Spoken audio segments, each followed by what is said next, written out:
Hello and welcome to the first of a new series focused around the things, moments, and uh, experiences. Perhaps a bit redundant, uh, but those things that I find certainly enjoyable and things I certainly like to talk about and certainly build out a wonderful interactive experience, aka a slideshow, to talk about and Total War Three Kingdoms definitely fits that boat, and primarily focused around these three reasons of childhood memories, the orientation around characters, and a series of interesting choices, as all good games are. And this is a quick overview of, let's say, just to provide some basic formula. The way I would describe Total War Three Kingdoms is certainly a mix of a strategic layer looking at a map of settlements and moving your characters and armies around, and with, of course, real-time battles here, and the strategic layer, which is the standard Total War formula. But moving on then to certainly the childhood memories, which certainly has an appeal, certainly for me and certainly for many other people as well. And certainly for me, the Three Kingdoms, a period and a aesthetic was something I stumbled across from this 2009 cartoon, aptly named "Romance of Three Kingdoms," as befits it, and certainly that was certainly my door into what is certainly a piece of like a story or a piece of culture and history, certainly across the Pacific, and certainly it's certainly the Three Kingdoms is considered like one of the four great Chinese works alongside Journey to the West, which perhaps should be another episode. But it's certainly, admittedly, I'm certainly in the way that certainly childhood and memories to some degree in general certainly idealize and stylize that of the past. But certainly growing up, I certainly can't speak and or understand Mandarin. I'm certainly in to much degree, certainly a bumbling oaf when it comes to that.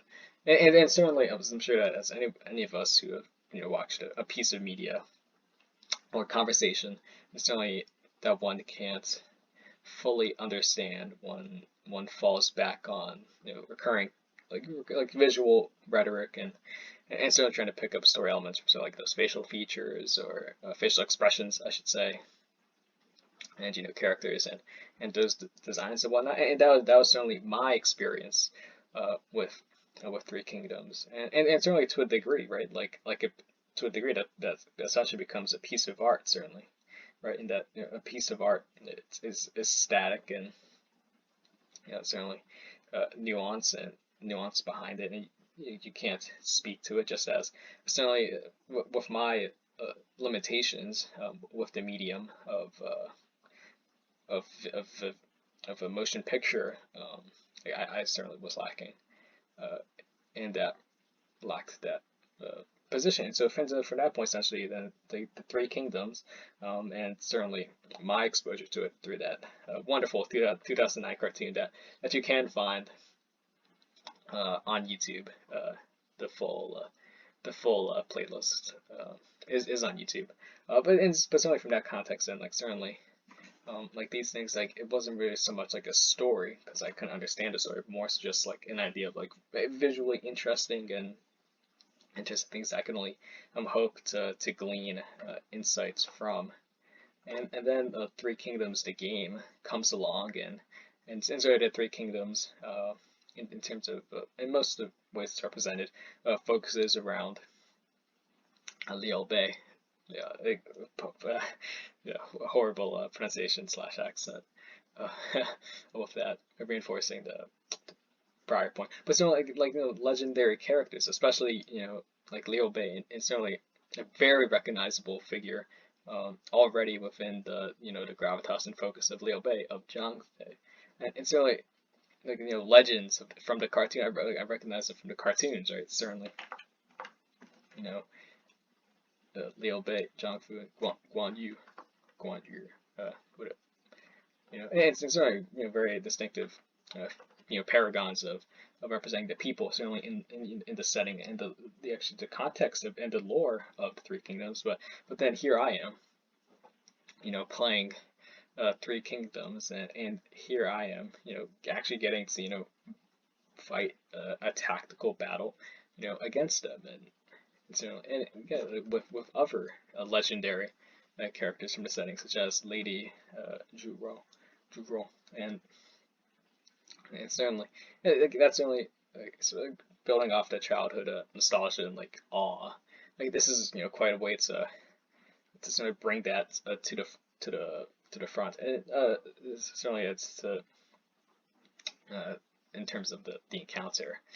Uh, they uh, they did end up executed, unfortunately, but as is the the race to become emperor and unify China, and it's really on that note of the childhood, and sort of growing up, or like the aesthetic of the Three Kingdoms period and the way that Creative Assembly has brought it across certainly is distinct. It's certainly the subject I had as a kid growing up, so there's like some inklings of, but it's certainly, in the grand scheme of things, never something that much exposure to, and it's certainly having a game set in this with this aesthetic, certainly a nice change of pace, and certainly quite enjoyable, and certainly yeah, there has to be a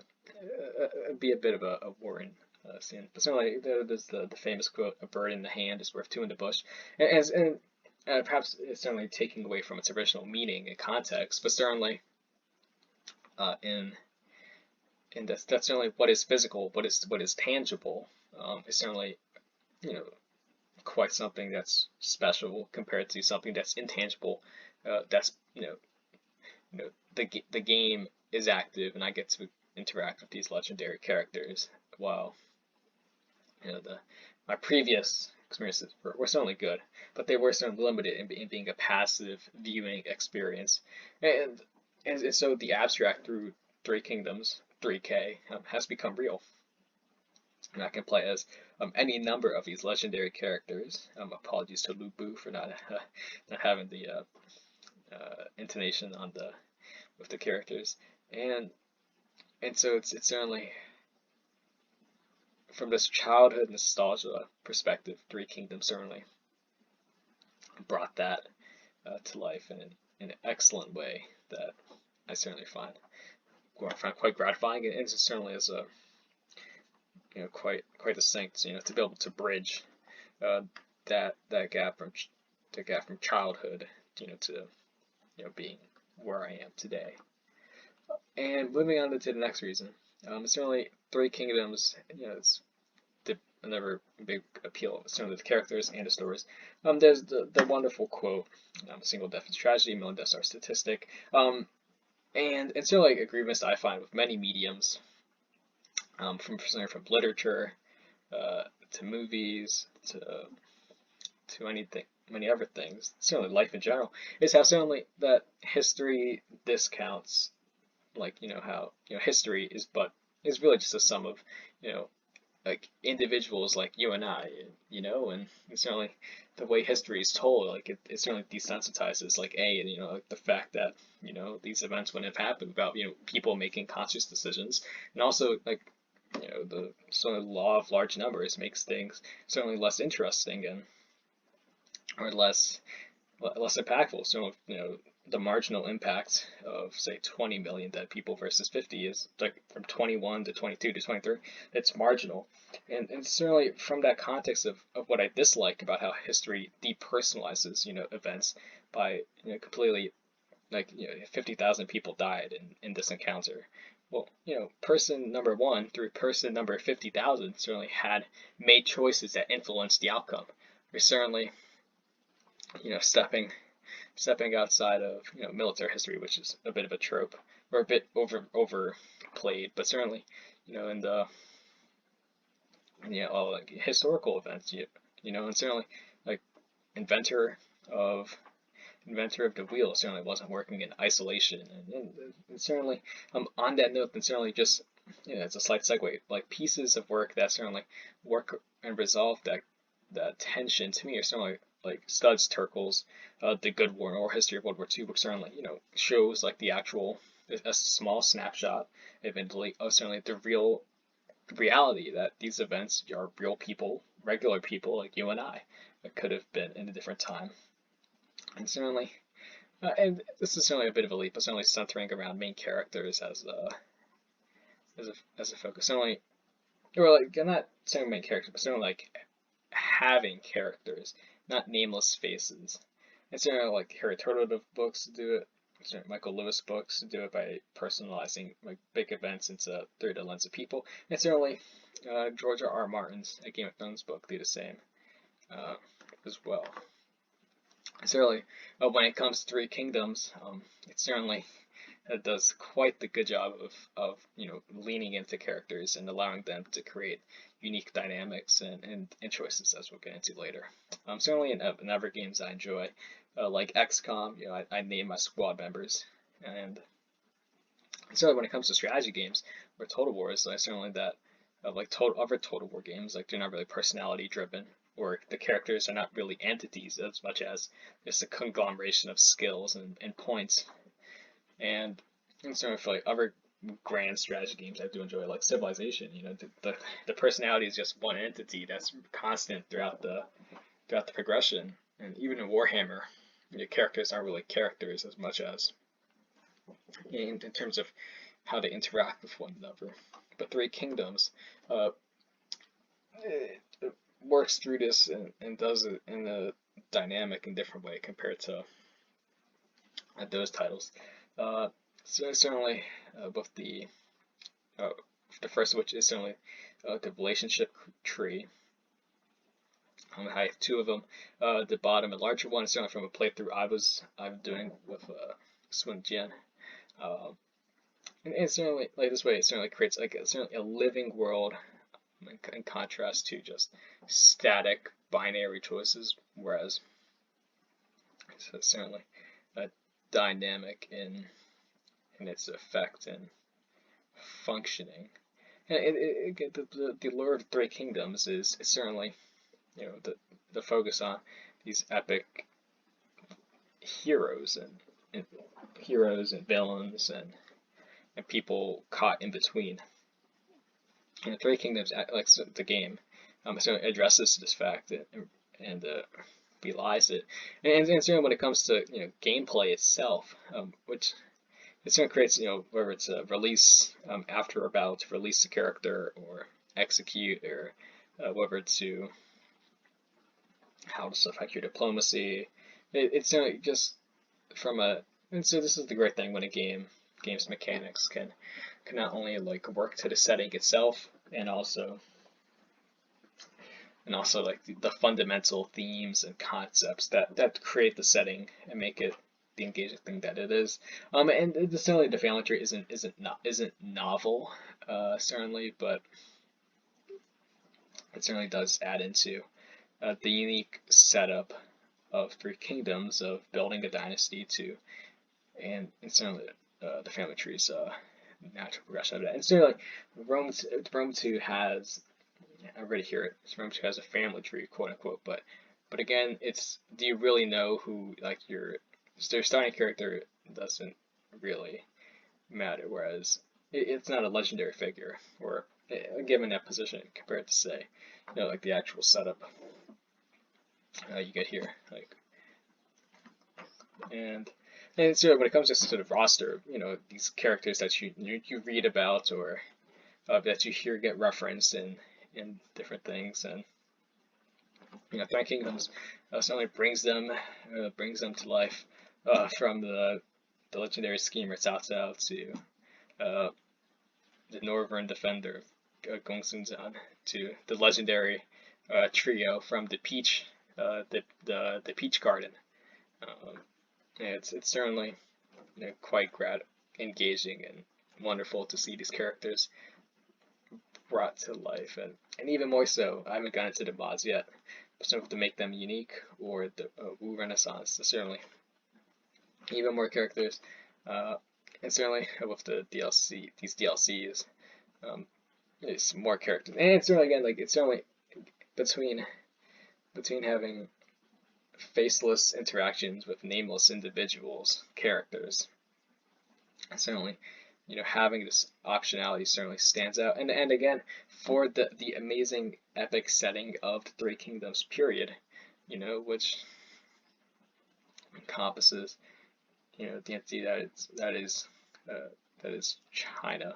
It's certainly gratifying, and it befits, the fact that it's dynamic, complicated. It was a complicated setting with a lot of moving pieces, and and individuals moving with their own goals and objectives, and by having actually a fleshed out roster, it certainly creates the practicality of that setting, and then from that brings in varied gameplay options in terms of different abilities and focuses and playstyles too. So again, keeping that synergy of not only the gameplay itself but also the larger thematic interests and concepts. So to wrap up the focus on characters, by anchoring on characters, as I said before, it fundamentally ties into the lore of the Three Kingdoms period, also tying in naturally into the many and more fleshed out gameplay mechanics, especially when it comes to diplomacy and certainly empire management. And again, as is great, certainly for the value proposition of the game itself, it provides much more variability. And certainly you see this focus on characters. You see the same degree in say games like Assassin's Creed. So it's certainly not the most novel idea, but certainly to do it well and in a way. And certainly it does take the effort, and Three Kingdoms does so by certainly focusing on its characters, and providing the artwork and the distinct gameplay mechanics that befits them.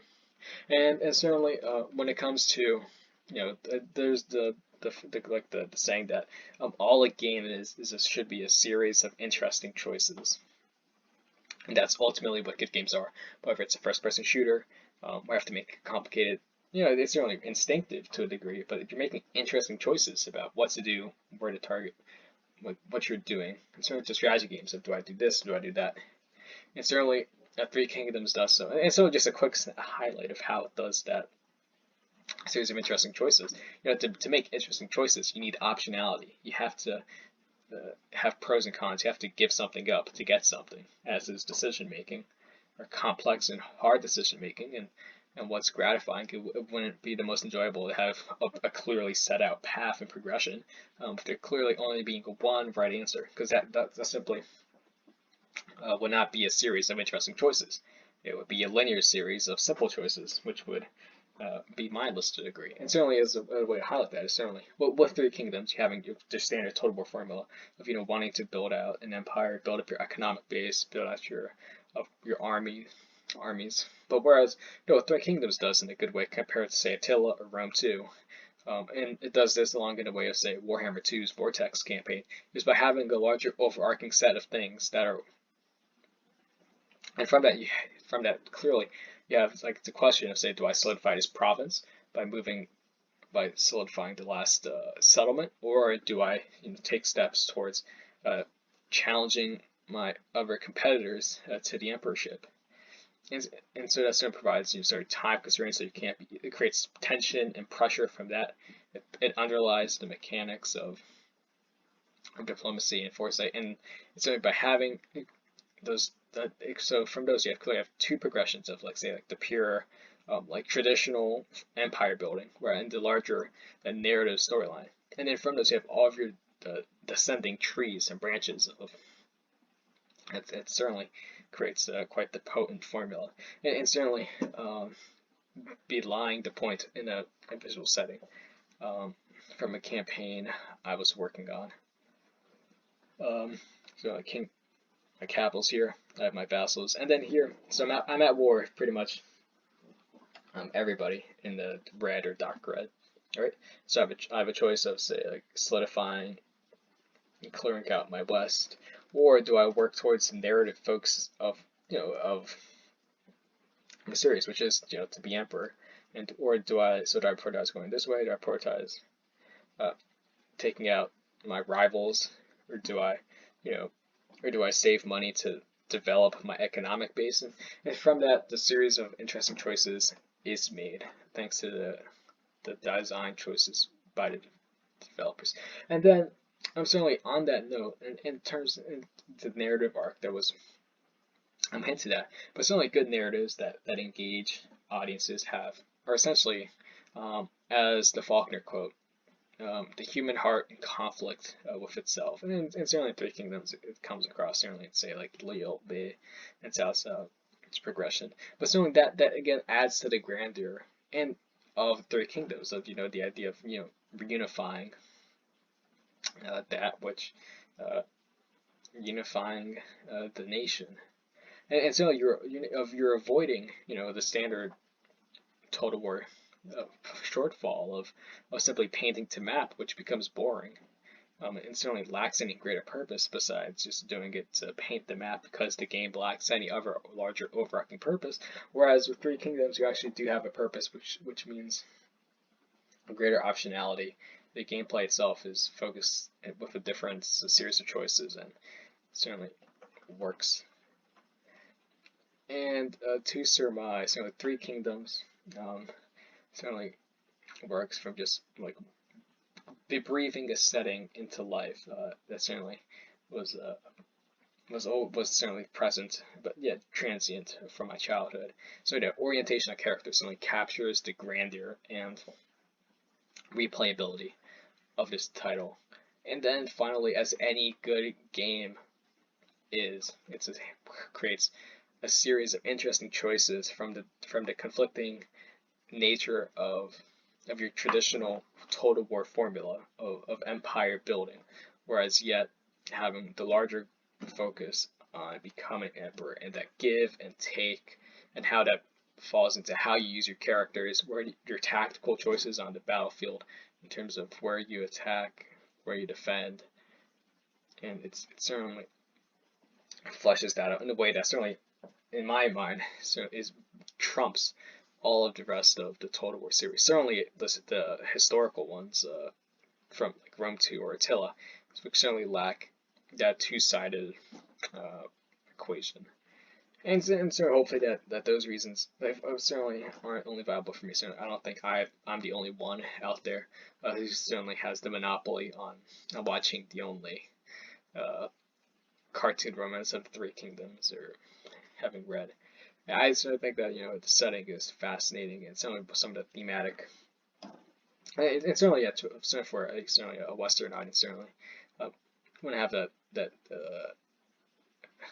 organic exposure to the Three Kingdoms period, but certainly the setting and concepts are quite fascinating. And then again, it's certainly in the way that it's quite enjoyable. And certainly, Three Kingdoms to me, it's been a pleasure to play a game that brings that nostalgia and desire to see a new setting and in an area and time period that isn't too that is has quite sparse pickings, certainly in the strategy genre. And so hopefully these reasons are not mutually exclusive to me only. But certainly thank you for sticking around to watch this first entry into the things I love playlist. It's here hopefully to many more. A lot of things, a lot of different projects, and certainly I enjoyed it. I enjoyed this format. So hey, thanks for your time. Happy to take any recommendations on characters to try out, or certainly if I should make them unique or a Blue Renaissance mod, which one of those. And so hey, have a good rest of your day and enjoy any feedback.